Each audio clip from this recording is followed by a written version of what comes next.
আর কবর। একটা গানই আছে এরকম, আমিও দেখছি ভিডিওটা, কি জানি, মরণকালে ডোলবাসী বাজাইও, কি ভাই, তরিকার ভাই না দরবারি ভাই, হ্যাঁ।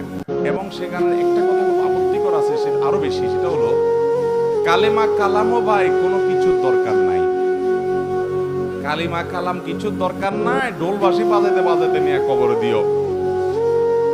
আল্লাহ মাফ করুক, এই হারাম কাজ করতে করতে যার দুনিয়া থেকে বিদায় হয়, সে দুনিয়াতে জীবদ্দশা জানতো যে তার যে সমস্ত আশেপাশে সাঙ্গপাঙ্গ আছে তারা ডোলবাসী বিটে দিয়ে তারা নিব কবরে, হাসরে আযাব যখন হবে আল্লাহ জানে, ফেরেশতারাও কি ডোলবাসী দিয়েই ফিরবে কিনা আল্লাহ জানে।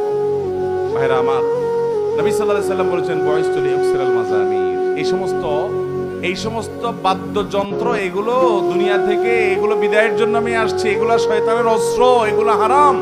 অতএব ঈমানদার জীবদ্দশায় যেটা করতে পারেন একটা মানুষের মৃত্যুর পর তাকে বিদায়ের সময় বলে কালিমা কালামই দরকার নাই।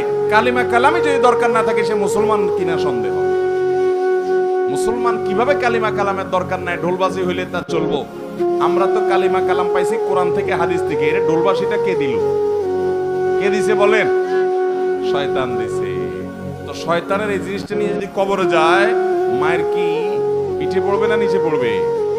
আল্লাহ আমাদেরকে এই সমস্ত পাগলামি ছাগলামি, এই সমস্ত শয়তানের থেকে বেঁচে থাকার তৌফিক দান করুন।